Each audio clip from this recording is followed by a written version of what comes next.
Princess, ha? Pasensya na. Inaabala ka namin ngayon. Wala na kasi kami talaga malapitang iba. Si Melissa kasi. Bakit? Ano nangyari? Kinidnap po siya ni Dad. Tama na! Kunin niyo na ako! Sige na! Tama, narinig ko, Mother. Mapayag na siya. Oo, sige na! Kunin niyo na ako! Isa na naman lupang anghel ang nakuha ng mga demonyo. Ate Charity!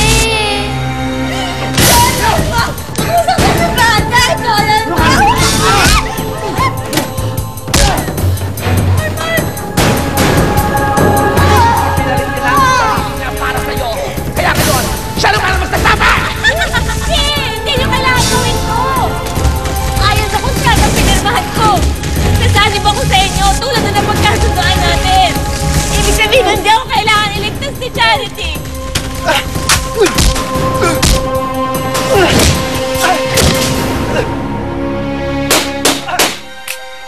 Iyo. Kung hindi siya sa akin, sabay-sabay tayo sa impyerno! Bitawan mo ba rin mo? Bitawan mo! Papatayin ito!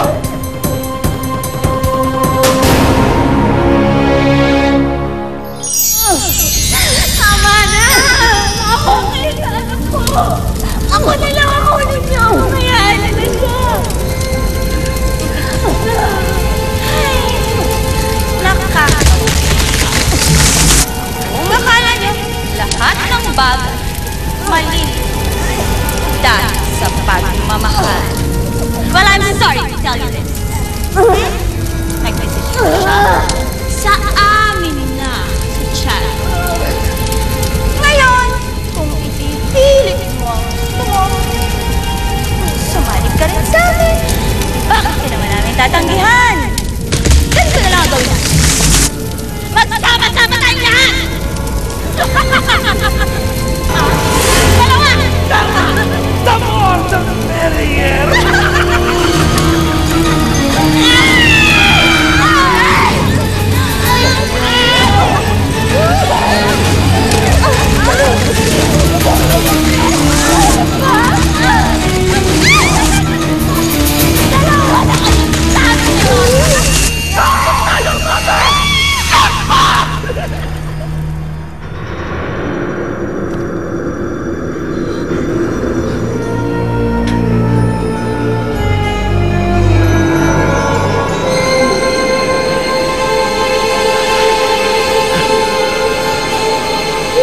Hindi na lang ako patayin mo. Ako naman gusto mo, di ba? Nung una pa lang, alam mong lamang ako sa'yo. Kaya nga pina-expel mo ako, di ba? Dahil alam mo, mas matalino ako sa'yo. Tingnan mo sarili mo ngayon. Isa kang hamak na pulis! Alam naman ang lahat eh. Kaya ako pumasasabuga siya. Dahil sa tatay mo. Hindi na to yan. At si Melissa, kahit anong klaseng pag-aaruga mo dyan, hindi ka mamahalin yan. Alam mo kung bakit? Dahil ako mahal niya. Tago ka!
talaga ng bahay ninyo?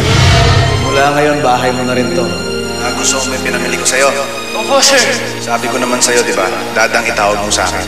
After all, siya lang ang tunay kong anak.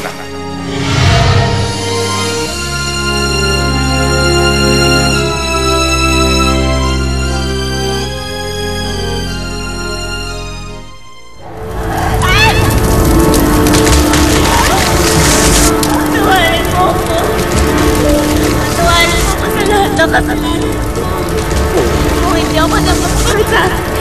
ako nakipagkasundo sa kanila, hindi mangyayari to. Mahal na mahal. Ibanay! Mahal na mahal kita.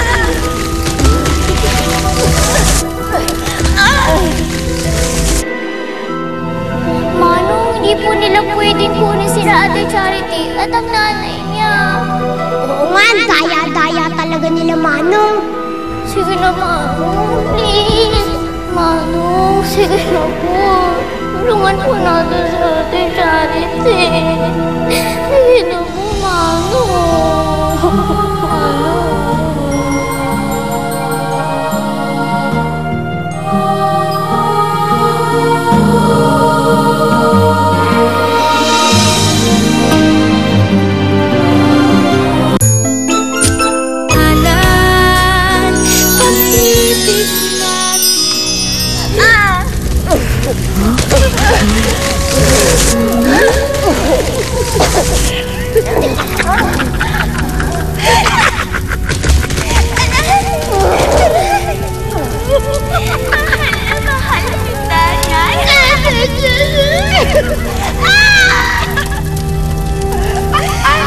Manong. Gamo-gamo? Sa impyerno. Gamo-gamo sa impyerno! Ano yun? Kakaibang liwanag yan. Mother, parang lumalaki. Ay! Mother!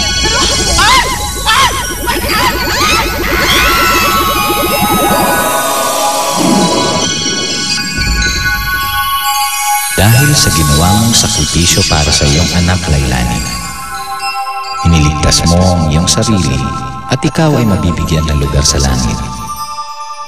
Salamat, Diyos ko. Salamat sa panibagong pagkakataon na binigay niyo sa akin. Charity, anak. Patawarin mo ko, ha? Sa lahat ng nagawa ko. Pinatawad na kita, Nay. Ihingi mo rin ako ng tawad kay Arman. Wala pa naman noon, alam ko na si Melissa talaga yung mahal niya eh. Umasa lang ako na baka sakaling mahalin din niya ako. Pero alam ko na ngayon na hindi ko mahahadlangan ng tunay na pag-ibig. Sabihin mo sa kanya, pinapakawalan ko na siya. Wala akong ibang gusto kung hindi ang kaligayahan niya. Mahal na mahal mo kayo, anak.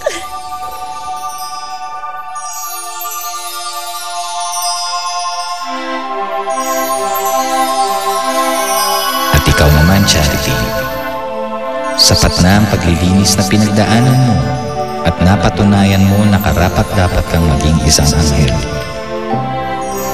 Kung ganun, makakablik na po ako sa langit. Hindi, Charity. Ipagpapatuloy mo ang misyon mo sa lupa. Marami ka pang kabutihang gagawin bilang tao.